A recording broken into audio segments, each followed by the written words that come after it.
సభ్యులకు అలాగే వార్డ్ ఆఫీసర్లకు మరి వివిధ వార్డులను తెచ్చిన ప్రజలకు తర్వాత కార్యాలయం స్టాఫ్ అందరికీ మరి పోలీస్ సిబ్బందికి సిపి గారికి సిఐ గారికి మరి వివిధ శాఖ నుంచి వచ్చిన అందరు అధికారులకు మరి పాత్రికేయ సోదరులకు అందరికీ పేరు పేరున నమస్కారాలు ధన్యవాదాలు తెలుపుకుంటూ ఇంతటితో ఈ సమావేశం ముగిస్తున్నట్టు తెలియజేస్తున్నాను.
మున్సిపల్ శాఖ వారికి, వ్యవసాయ శాఖ వారికి, నిర్మాణ శాఖ వారికి, పోలీస్ శాఖ వారికి, ఎక్సైజ్ శాఖ వారికి, నీటి పాలన శాఖ అందరికీ, డిఎస్పీ గారికి, సిఐ గారికి, చైర్మన్ గారికి అందరికీ ప్రభుత్వ కార్యక్రమానికి వచ్చిన ప్రజలందరికీ, ప్రెస్ వాళ్ళకు, మీడియా వాళ్ళకి అందరికీ నమస్కారం చెప్తూ ఈ కార్యక్రమాలు అందరికీ మంచిగా చేయాలని ఈ ప్రభుత్వ కార్యక్రమం చేసినందుకు గౌరవ ముఖ్యమంత్రి గారికి అందరికీ ధన్యవాదాలు.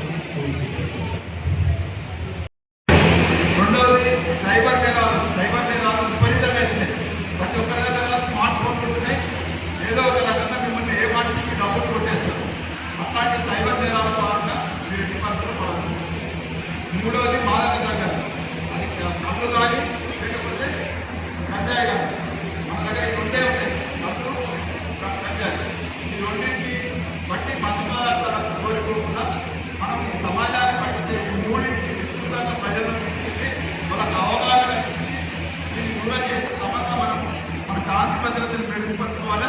పోలీసులకు తోడ్పాటు ఉండాలి. అప్పటి వారు ఎవరైనా నేరాలు చేస్తే ఒక సమాచారాన్ని అంటే మీ వివరాలు రాజ్యాంగం దాంతో పాటు నాకు సందర్భంలో వాళ్ళని